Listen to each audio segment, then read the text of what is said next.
Students, this is Radhika गौर। और जैसे कि आप जानते हैं कि हमने अपना जो चैप्टर नंबर 3 है उसमें हमने जो चतुर्भुजों को समझने की बात की, तो हम ऑलमोस्ट हर एक कंसेप्ट के बारे में स्टडी कर चुके हैं। हमने पढ़ा था कि जो बहुभुज है वो क्या होते हैं, अवतल उत्तल बहुभुज क्या होते हैं, हमने ये भी डिस्कस किया था। हमने ये भी डिस्कस किया कि सम विषम बहुभुज क्या होते हैं, हमने बहुभुज के कोण निकालना सीखा, भुजाएं निकालना सीखा। साथ में हमने चतुर्भुजों के टाइप को समझा। हमने 6 टाइप के चतुर्भुज पढ़े। जैसे हमने सबसे पहले क्या पढ़ा था, सबसे पहले हमने जो पढ़ा था वो समलंब पढ़ा था, फिर हमने पतंग पढ़ा, फिर हमने समांतर चतुर्भुज पढ़ा, उसके बाद में हमने सम चतुर्भुज पढ़ा, फिर उसके बाद में हमने क्या पढ़ा था, आयत पढ़ा था, और फिर हमने वर्ग पढ़ा था। तो कुल 6 तरीके के हमने चतुर्भुजों के बारे में भी डिस्कशन किया था।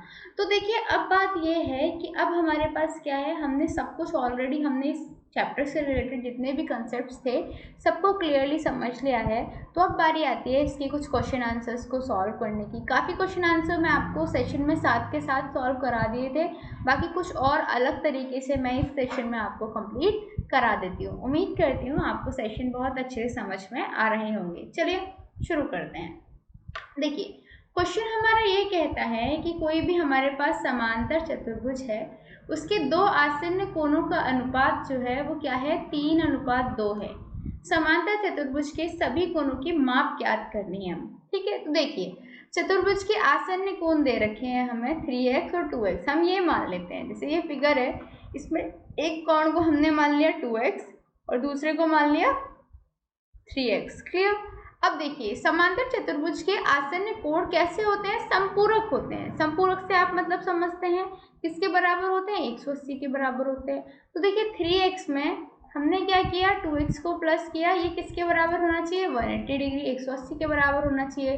तो 5x किसके बराबर होगा, 180 डिग्री। यहाँ से x इज इक्वल हो जाएगा 180/5, दैट इज 36 डिग्री। कोई कंफ्यूजन? ऑब्वियसली आपको इस चीज़ में कोई भी कंफ्यूजन नहीं होगी। तो बेसिकली हम अब देखिए x हमारा 36 डिग्री के बराबर आ गया। तो यहाँ से देखिए एक कोण कितना था, 3x के बराबर था, तो 3 गुणा 36 कितना हो गया, 108 डिग्री। तो एक कोण तो हमारा हो गया 108 डिग्री के बराबर। दूसरा कोण था 2x के बराबर, तो 2 गुणा 36, दूसरा कोण कितने का हो गया, 72 डिग्री के बराबर। तो हम कह सकते हैं एक कोण हमारा हो गया 108 डिग्री के बराबर और वहीं दूसरा हो गया 72 डिग्री के बराबर। और इस तरीके से हमने इस सवाल को आसानी से हल कर दिया। अगला क्वेश्चन ये कहता है कि किसी समांतर चतुर्भुज के दो आसन्न कोणों की माप बराबर है। मतलब दो कोण हैं, ये फिगर है, इसके जो आसन्न कोण है दोनों की माप बराबर है, x x है। तो सभी कोणों की माप ज्ञात करनी है। तो देखो, जब x और x इनके आसन्न कोणों की बराबर है तो मतलब x और x प्लस हो गए, ये 180 के बराबर आना चाहिए। तो यहाँ से 2x इज इक्वल टू 180 हो जाएगा, x इसके बराबर आ जाएगा 90 डिग्री के बराबर। तो कहने का मतलब ये हुआ कि समांतर चतुर्भुज के सम्मुख कोण बराबर होते हैं, अर्थात प्रत्येक कोण आसन्न कोण कितने का होगा, 90 डिग्री का होगा। कितने का होगा, 90 डिग्री का। समझ में आया सवाल? कोई कंफ्यूजन? आई होप आपको कोई कंफ्यूजन नहीं होगी और बहुत सिंपल सा सवाल था, ये आपको अच्छे से समझ में आ भी गया होगा। आगे बढ़ते हैं।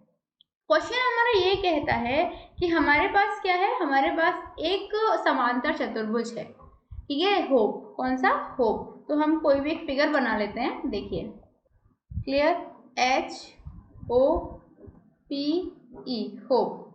ठीक है, XYZ कोणों की माप ज्ञात करना है। इसमें हमारे पास हमें दिए हुए हैं x, ठीक है, y, z, ये हमें क्वेश्चन में ही दिया हुआ है। और ये हमें दिया हुआ है 40 डिग्री का और ये दिया हुआ है हमें 70 डिग्री का। क्लियर? कोई कंफ्यूजन ऑब्वियसली नहीं होगी। अब देखिए, यहाँ पे हमें XYZ की माप निकालनी है। तो सबसे पहले हम क्या करेंगे, सबसे पहले हम माप निकालेंगे HOP की, क्योंकि आसानी से निकल आएगी। ये 70 है, ये क्या हो जाएगा, रैखिक युग्म हो जाएगा। तो देखिए, एंगल HOP की माप कितनी हो जाएगी, 180 माइनस का 70, मतलब 110 डिग्री। जब इसकी हो गई 110 डिग्री, तो देखिए ये दोनों एक दूसरे के बराबर हैं, सम्मुख हैं। तो x कितना हो जाएगा, x भी 110 डिग्री हो जाएगा। पहली वैल्यू आ गई हमारे पास। अच्छा, अब y की वैल्यू निकालने के लिए क्या करेंगे, देखिए ये हमारा 40 है तो y की वैल्यू भी क्या हो जाएगी, 40 हो जाएगी। क्यों हो जाएगी, क्योंकि एकांतर हैं, ये एकांतर एंगल है, ठीक है, एकांतर कोण है, तो इसीलिए जब इसकी वैल्यू 40 है तो y की वैल्यू भी 40 हो जाएगी। ये वाला किससे आया, ये रैखिक युग्म से आया, किससे आया, रैखिक युग्म, ठीक है। अब देखिए नेक्स्ट हमारा क्वेश्चन आता है z की वैल्यू, तो देखिए 40 क्लियर, ये वाला 40 है प्लस z किसके बराबर होना चाहिए, किसके बराबर होना चाहिए, 70 के बराबर होना चाहिए, ठीक है। मतलब ये z प्लस 40 किसके बराबर होना चाहिए, 70 के बराबर होना चाहिए। तो यहाँ से z इज इक्वल टू कितना आ जाएगा, 70 में से 40 को घटा दो तो 30 डिग्री। तो हम क्या कह सकते हैं, हम ये कह सकते हैं s की वैल्यू 110 डिग्री हो गया, y की वैल्यू 40 डिग्री हो गई और z की वैल्यू 30 डिग्री हो गई। कोई कंफ्यूजन, ऑब्वियसली आपको कोई कंफ्यूजन नहीं होगी, आपको ये चीज समझ में आ चुकी होगी। आगे बढ़ते हैं, क्वेश्चन हमारा ये कहता है कि हमारे पास दो आकृतियां दे रखी हैं, एक तो दे रखी है गन्स की और एक दे रखी है रंस की, क्लियर। तो देखिए यहाँ पे आपको हमने क्वाड्रिलेटरल दे दिया, डन, SGUNS गन्स का, और ये दे दिया रंस का RUNS, ठीक है। दोनों में हमें x और y की वैल्यू ज्ञात करनी है। तो देखिए यहाँ पे 3x दे रखा है, यहाँ पे 3y दे रखा है। आपको अच्छे से पता है कि समांतर चतुर्भुज में जो सम्मुख भुजाएं एक दूसरे के बराबर होती हैं, मतलब 3x 18 के बराबर होगी, यहाँ से x की वैल्यू निकाल लेंगे 18/3 6 सेंटीमीटर, तो हम कह सकते हैं कि x की वैल्यू 6 सेंटीमीटर आ गई। अच्छा, दूसरी चीज ये, जैसे 3x 18 के बराबर थी वैसे ही 3y - 1 किसके बराबर होगी, 26 के।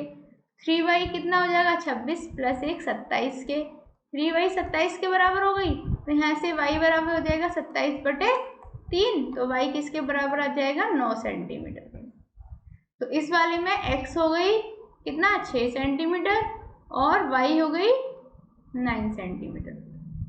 क्लियर, समझ में आया आसानी से, वेरी गुड। अब दूसरा क्वेश्चन देखते हैं। दूसरा क्वेश्चन हमारा ये है, देखो हम अच्छे से एक चीज समझते हैं क्या, कि कोई भी हमारा जब समांतर चतुर्भुज होता है, क्लियर, तो उसमें जो विकर्ण होते हैं उसके, वो एक दूसरे को क्या करते हैं, समद्विभाजित करते हैं। मतलब ये y + 7 = 20 है, क्लियर। तो यहाँ से देखिए y = हो जाएगा 20 - 7, तो y किसके बराबर हो गया, 13 सेंटीमीटर के, क्लियर। दूसरा क्वेश्चन हमारा ये है कि y की वैल्यू निकालने के लिए, देखिए हमें x + y दे रखा है 16 के, तो x + y की वैल्यू हमारे पास अभी अभी आई है 13, यहाँ 13 रख देंगे बराबर 16, तो x बराबर हो जाएगा 16 - 13, तो यहाँ से x की वैल्यू आ जाएगी 3 सेंटीमीटर। तो समझे आप, क्या समझे, कि y हो गई 13 सेंटीमीटर और x हो गया हमारा 3 सेंटीमीटर, क्लियर, वेरी गुड। आगे बढ़ते हैं, आगे हमें क्वेश्चन दिया हुआ है, देखिए क्या क्वेश्चन दिया हुआ है। क्वेश्चन हमारा ये है कि दी गई आकृति में से रिस्क तथा क्लू दोनों के समांतर चतुर्भुज हैं, x का मान ज्ञात कीजिए, ठीक है। तो देखिए RISK ये एक समांतर चतुर्भुज है, साथ में CLUE ये भी हमारा चतुर्भुज कैसा है, समांतर है। तो हमें किसका मान ज्ञात करना है, x का मान ज्ञात करना है, क्लियर। तो देखिए रिस्क में क्या होगा, एंगल RIS, एंगल RIS ये किसके बराबर होगा, एंगल K के, मतलब ये किसके बराबर हो गया, 120 के। तो देखिए m + 120 किसके बराबर होगा, 180 के, ये वाले एंगल को हम मान लेंगे m, ठीक है। तो m + 120 डिग्री किसके बराबर हो गया, 180 के। यहाँ से m की वैल्यू कितनी आ गई, 180 - 120 मतलब 60 डिग्री। अब m की वैल्यू जब 60 डिग्री हो गई तो हमारी x भी क्या हो जाएगी, 60 डिग्री हो जाएगी। कैसे हो जाएगी, एकांतर है, क्लियर, कंफ्यूजन ऑब्वियसली नहीं होनी चाहिए। आगे बढ़ते हैं, क्वेश्चन हमें ये दे रखा है कि हमें एक आकृति दी है, देखिए 3.3, इसमें m एंगल C ज्ञात करना है यदि A और B AB DC के पैरेलल है, ठीक है। तो देखिए एंगल B जो है वो हमें 120 दे रखा है, एंगल C क्योंकि पैरेलल है ये दोनों इसीलिए एंगल सी कितना होगा, मतलब ये होगा कि angle B plus angle C, इन दोनों का योग 180 होगा। क्यों? क्योंकि ए बी और डी सी एक दूसरे के पैरेलल हैं इसलिए। क्लियर? यहाँ से देखिए बी हमें दे रखा है 120 डिग्री, तो एंगल सी कितना हो जाएगा? एंगल सी हो जाएगा 180 माइनस का 120 डिग्री, यहाँ से आ जाएगा 60 डिग्री। तो आसानी से हम कह सकते हैं कि इस फिगर में एंगल जो सी है वो किसके बराबर है? 60 डिग्री के बराबर है। क्लियर? किसके? 60 डिग्री के बराबर है। कोई कंफ्यूजन? आई होप आपको ये सवाल बहुत अच्छे से समझ में आ रहे होंगे, क्योंकि हम ऑलरेडी इनके कॉन्सेप्ट्स बहुत डिटेल में डिस्कस कर चुके हैं। इसमें कोई कंफ्यूजन वाली बात अब नहीं रह गई होगी। बहुत ईजी लग रहे होंगे ना अभी तो आपको ये सवाल। चलिए अगला सवाल देखते हैं। सवाल हमारा ये कहता है कि हमारे पास ये आकृति दी हुई है, देखिए। क्लियर? P तथा S की माप ज्ञात करनी है यदि S और P जो है SP RQ के पैरेलल है। क्लियर? यदि आप MR ज्ञात करते हैं तो क्या आप MP को ज्ञात करने की एक से अधिक विधि है? ये चीज़ आपके माइंड में इतना आसानी से भर जाएगी कि आपको बिलीव भी नहीं होगा। देखिए ये हमारे पास आकृति है, ठीक है। देखिए हमारे पास P निकालनी है हमें। P निकालने के लिए हम क्या करेंगे? P plus Q is equal to 180। क्यों? क्योंकि आसन्न कोण है, संपूरक होते हैं, 180 डिग्री के होते हैं। तो एंगल P बराबर कितना हो जाएगा? 180 डिग्री माइनस का एंगल Q, तो एंगल P बराबर हो जाएगा 180 डिग्री माइनस का 130 डिग्री। तो यहाँ से एंगल P कितना आ जाएगा? 50 डिग्री के बराबर। हमारे पास हमें क्या मिल गया? एंगल P मिल गया। अब हम एंगल R निकालेंगे, ठीक है। एंगल R हमें दिया हुआ है, कितना दिया हुआ है? 90 डिग्री का दिया हुआ है। जब R दिया हुआ है तो हम S निकाल लेंगे। S क्या हो जाएगा? 180। देखिए दोबारा से करते हैं। Angle R plus angle S दोनों आसन्न कोण हैं, इनका भी सम 180 डिग्री के बराबर हो जाएगा। Angle R 90 degree plus angle S बराबर 180 डिग्री, तो एंगल S बराबर हो जाएगा 180 माइनस का 90 डिग्री। यहाँ से एंगल S किसके बराबर हो जाएगा? 90 डिग्री के बराबर। क्लियर? तो देखिए अब हमारे पास एंगल P भी आ गया, जो कि कितना है? कितना आया था एंगल P? 50 डिग्री आया था। ये 90 डिग्री है और ये भी हमारा 90 डिग्री है। क्लियर? अब अगला क्वेश्चन ये पूछा गया था हमसे कि यदि आप एंगल R ज्ञात करते हैं तो क्या एंगल P को ज्ञात करने के लिए एक और विधि है?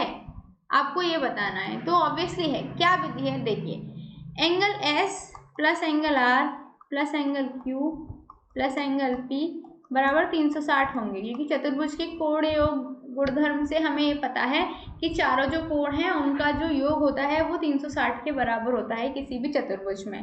तो ये देखिए अब एंगल S हमें पता है 90 डिग्री, एंगल R भी हमें पता है 90 डिग्री, एंगल Q भी हमें पता है 130 डिग्री, एंगल P हमें दूसरे मेथड से ज्ञात करना है, तो सपोज करो हमें पता ही नहीं है, बराबर 360 डिग्री।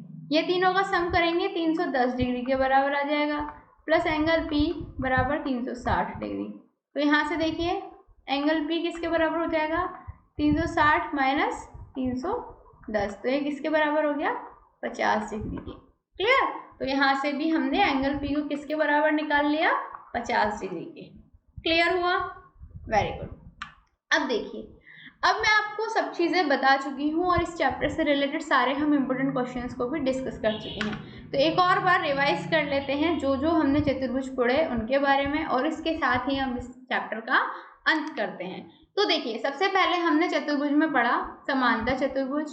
तो एक चतुर्भुज जिसमें सम्मुख भुजाओं का प्रत्येक युग्म समांतर रहता है, अर्थात ए जो है AB जो है उसके सम्मुख भुजा कौन सी है? DC, तो ये दोनों एक दूसरे के बराबर होंगे।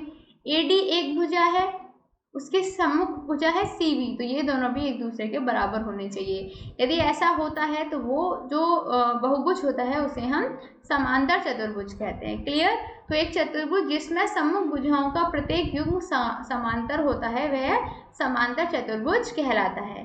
गुण क्या है? देखिए सम्मुख भुजाएं इसकी बराबर होती हैं, सम्मुख कोण बराबर होते हैं, और विकर्ण जो हैं इसके एक दूसरे को क्या करते हैं? समद्विभाजित करते हैं। समझ में आया यहाँ तक? आगे देखिए नेक्स्ट आता है हमारा समचतुर्भुज। क्या आता है? समचतुर्भुज। ये हमारा समचतुर्भुज है। एक समचतुर्भुज जिसकी भुजाएं बराबर माप की होती हैं, इसकी सारी भुजाएं ही एक दूसरे के बराबर माप की होती हैं। ये पतंग का एक विशिष्ट रूप होता है। क्लियर, ये चीज आपको मैंने बता दी थी। तो देखिए, समांतर चतुर्भुज के सभी गुण होते हैं, इसमें समांतर चतुर्भुज के सभी गुण होते हैं, साथ में इसके पतंग के भी सारे गुण होते हैं, और इनके जो विकर्ण होते हैं परस्पर लंब होते हैं। क्लियर। अगला है हमारा आयत क्या होता है। तो कोई भी हमारा समांतर चतुर्भुज जिसमें एक कोण समकोण होता है, क्लियर, उसे क्या बोलते हैं हम, आयत कहते हैं। मतलब आयत में एक 90 डिग्री का कोण होना जरूरी है। क्लियर। तो समांतर चतुर्भुज के सभी गुण होते हैं इसमें, क्योंकि देखिए ये भुजा इसके बराबर होगी, ये भुजा इसके बराबर होगी।